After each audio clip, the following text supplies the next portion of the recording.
एकाग्रता करायची आहे ना. मी आता इथून पुढे मोबाईल वापरणार नाही. तू 5 मिनिटंही थांबू शकत नाही. मोठा प्रयोग करू नका, छोटे छोटे प्रयोग करा. मी 1 तासभर मोबाईलला हात लावणार नाही. असते असते जा. छोट्या छोट्या प्रयोगानेच मोठ्या यशाची मुहूर्तमेढ रोवता येते. ही गोष्ट पहिली लक्षात ठेवा. सातत्य महत्वाचं आहे. सातत्य. अखंड अहोरात्र मुंगी काम करते. पावसाळ्याच्या 4 महिन्यासाठी 8 महिने ती राबत असते. मग एवढं काम करते. एवढीशी मुंगी सकाळी जन्माला आली की कामानं संध्याकाळी मरायला पाहिजे. मुंगीचं आयुष्य किती असतं? अखंड काम करते ती. किती जगत असेल ती, तिचं आयुष्यमान किती आहे? मुंग्यांच्या काही प्रजाती 30 वर्ष जगतात. 30 वर्ष. मुंग्या आंधळ्या आहेत. मुंग्यांना डोळे नाहीत, त्या दृष्टीहीन आहेत. अखंड काम करत असतात तरी मुंग्या 30 वर्ष जगतात. आम्हाला अडचण काय आहे? सातत्य राखलं तर चिकाटीनं पुढे गेलात तर ते हवं ते वाटेल ते यश मिळवू शकता. ही गोष्ट लक्षात घ्या. अरे सगळं आहे तुमच्याकडे, अडचण काय? कारण देणारे कधीच विजयी होत नाहीत आणि विजयी होणारे कधीच कारण देत नाहीत. स्वराज्याच्या यशाचं सूत्र आहे ते हे सगळ्यात महत्त्वाचं. महाराजांच्या यशस्वीतेचं आणखीन एक कारण आहे. महाराजांचं गुप्तहेर खातं. सर्वाधिक खर्च महाराज आपल्या गुप्तहेर खात्यावर करायचे. रोह्याच्या कार्यालयातला अधिकारी त्या अधिकाऱ्याला सांगतोय, सगळ्या राज्यात महाराजांचे हेर आहेत. सगळ्या राज्यात. कुठल्याही राज्यात जरा कुठ होऊ द्या, दुसऱ्या क्षणाला बातमी महाराजांकडे असते. पण महाराजांचं गुप्तहेर खातं किती गोपनीय असावं. महाराजांच्या गुप्तहेर खात्यातल्या बहिर्जी नायकांशिवाय इतर हेरांची नावं सुद्धा इतिहासाला माहिती नाहीत अजून. हे इतकं गोपनीय आहे. त्या गुप्तहेर खात्यानं निरोप आणला, बहादूरगडावर 1 कोटी नगद आहेत. महाराज म्हटले बरं झालं. आणि महाराजांनी बोलावलं झालं. आपले सरसेनापती हंबीरराव मोहिते, हंबीरराव येते झाले. जी महाराज, हंबीरराव बहादूरगडावर 1 कोटी नगद आहेत. आणतो. काय संवाद आहे बघा. महाराज म्हणाले, हंबीरराव बहादूरगडावर 1 कोटी नगद आहेत. आणतो.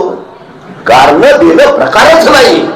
हंबीरराव असं नाही म्हणले, नाही महाराज बरोबर आहे तुमचं, पण जरा दिवस पावसाळ्याचा आहे, मला सर्दीची अलर्जी आहे, हो त्याला एवढा पावसाळा बघू ना परत. नाही हो, शिवचरित्र हा जगातला एकमेव असा इतिहास आहे ज्या इतिहासात तुम्हाला कोणी कारण देतानाच भेटत नाही. कारण देणारे कधीच विजयी होत नाहीत आणि विजयी होणारे कधीच कारण देत नाहीत. स्वराज्याच्या यशाचं सूत्र आहे ते हे सगळ्यात महत्त्वाचं. प्रकारच नाही हो. इथं जगण्यासाठी स्पर्धा नाही, इथं मरण्यासाठी स्पर्धा चालली आहे. महाराज एखादी मोहीम काढायचे आणि तानाजी म्हणायचा, राज हो डावा आपला, तसाही असाजे म्हणायचं, ताना हो राज ही मोहीम आपली आहे, आपण जाणार राज, आपण लढणार. तसं माझी म्हणायचं यासाची कापस नंबर लावून बसलेल्या का सर्व ही मोहीम आपली, आपण जाणार, आपण लढणार, आपण मरणार. राज जगाच्या पाठीवरचा पहिला काळ आहे. माणसं जगण्यासाठी नाही, मरण्यासाठी स्पर्धा करतायत.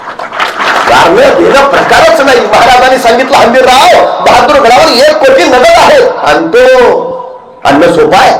बहादूरगडावर 35,000ची खडी फौज आहे. त्या 35,000 फौजेच्या तावडीतनं 1 कोटी आणायचे म्हणजे किमान 50,000ची फौज घेऊन गेला पाहिजे. मग रायगडावर त्यावेळी 50,000ची फौज आहे? नाही हो. स्वराज्याची पद्धत अशी, दसऱ्याला सीमोल्लंघन करावं, स्वराज्य संवर्धनासाठी बाहेर पडावं, अक्षय तृतीयेला परत यावं आणि शेतीच्या कामाला लागावं. स्वराज्याचं सगळं सैन्य महाराजांचा राज्याभिषेक उरकून स्वराज्याची स्वतःची शेतीवाडी करायला शेताकडे गेलाय. रायगडावर सैन्य आहे कुठं? इथला शेतकरी हाच स्वराज्याचा सैनिक आहे आणि स्वराज्याचा सैनिक हाच इथला शेतकरी आहे. मल्टी स्किल लेबर पॉलिसी हे महाराजांच्या स्वराज्याचं सगळ्यात मोठं गमक आहे. माणसं कमी आहेत, एकाच माणसावर अनेक जबाबदारी आहे. Multi skill labour policy. सैनिकही तो आणि शेतकरी तो. अर्थव्यवस्था कशी गतिमान केली आहे.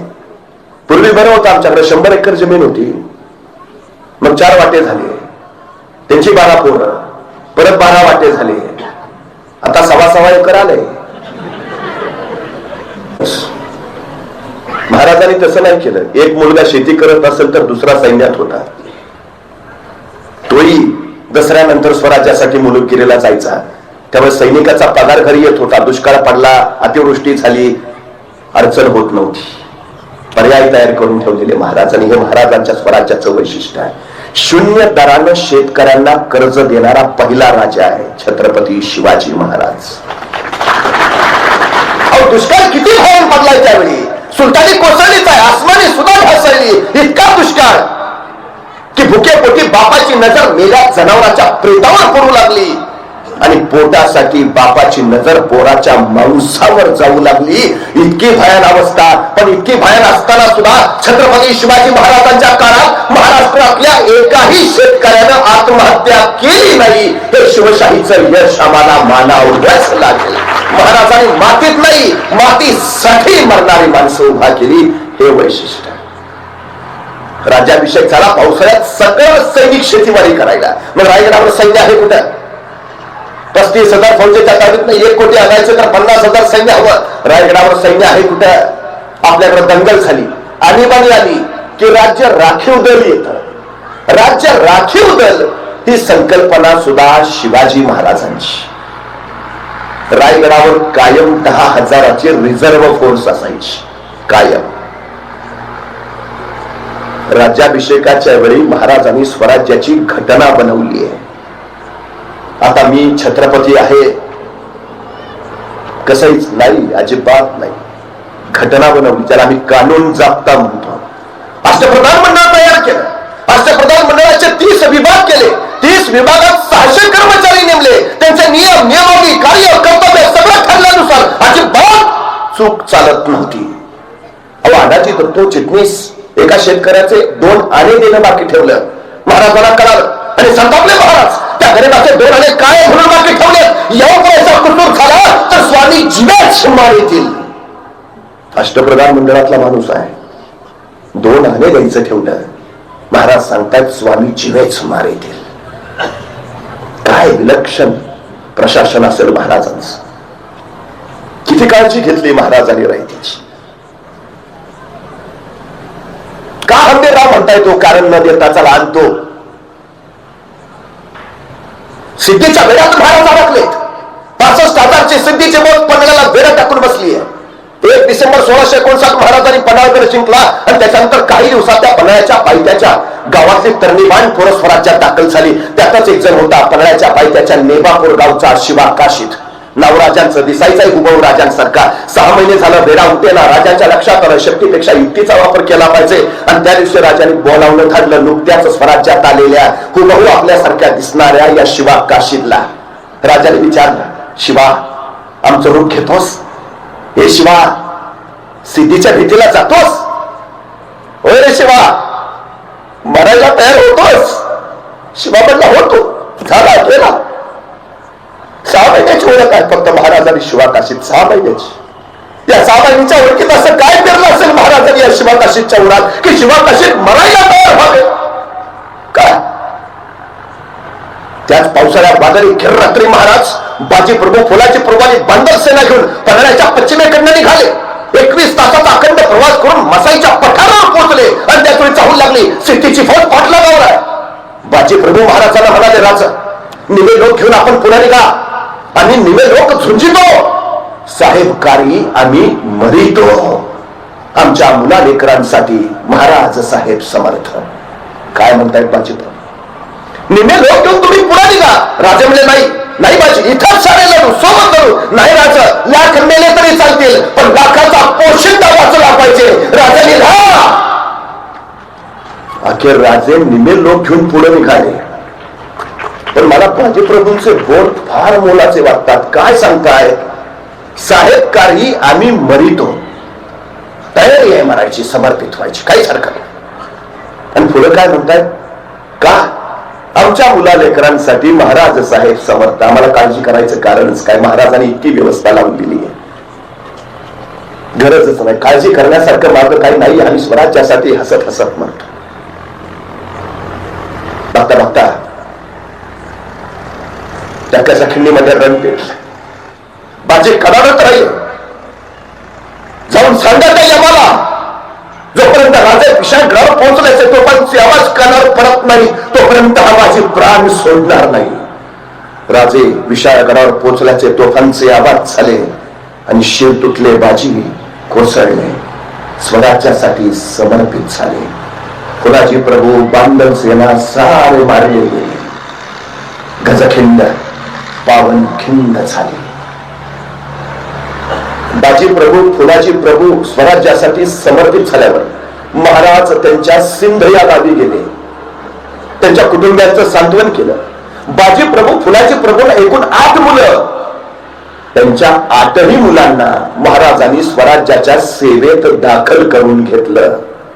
अनुकंपा तत्वावर नोकरी ही योजना शिवाजी महाराजांची. आता ठीक आहे, ज्यांची मुलं वयात आली त्यांना सेवेत घेता येईल, पण काही सैनिक असे आहेत की जे लढताना धारातीर्थी पडले पण मुलं छोटी आहेत. खर्ची पडलेल्या सैनिकांच्या छोट्या मुलांचं काय? महाराजांनी रायगडावर आपल्या सैनिकांच्या मुलांसाठी बाल दरवेशी गृह उभारलंय, ज्याला आम्ही आता वसतिगृह म्हणतो. बाल दरवेशी गृह. तिथं या मुलांच्या संगोपनाची, संवर्धनाची, शिक्षणाची आणि प्रशिक्षणाची व्यवस्था केली जायची. स्वराज्यातून ते योग्य वयात येताच त्यांना स्वराज्याच्या सेवेत घेतलं जायचं. आता काही लोक म्हणतील ते काय छोट्या मुलांचं झालं, पण काही सैनिक असे असतील की नुकतंच लग्न झालंय आणि तो लढाईवर गेला आणि मारला गेला, आता घरी फक्त त्याची विधवा पत्नी आहे, तिचं काय? आपल्या खर्ची पडलेल्या सैनिकांच्या विधवा पत्नींसाठी महाराजांनी 350 वर्षापूर्वी फॅमिली पेन्शनची योजना आणली आहे. पण किती पेन्शन द्यावी त्याच्या पत्नीला तेही ठरवलं महाराजांनी घटनेत. तो सैनिक लढाईत मारला गेला तेव्हा त्याला शेवटचा पगार जेवढा होता त्या पगाराच्या निम्मी रक्कम त्याच्या विधवा पत्नीला आयुष्यभर पेन्शन म्हणून मिळायची. हे 350 वर्षापूर्वी केलंय महाराजांनी.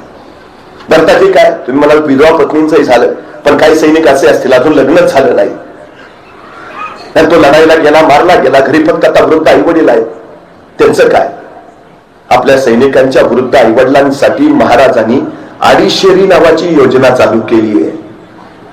आपल्या सैनिकांच्या वृद्ध माता पित्यांना स्वराज्यातून दरमहा 2.5 शेर धान्य दिलं जायचं. महाराजांनी प्रत्येक घटकाची काळजी घेतली आहे. महाराजांनी स्वराज्यच नाही उभा केलं, या स्वराज्याचं त्यांनी सुराज्य केलंय. स्वराज्य माझं राज्य आणि सुराज्य लोककल्याणकारी राज्य. सुराज्य उभा केलं महाराजांनी. म्हणूनच डॉक्टर बाबासाहेब आंबेडकर असं म्हणतात की या देशाची राज्यघटना तयार करताना माझ्या डोळ्यापुढं छत्रपती शिवाजी महाराजांचं स्वराज्य होतं.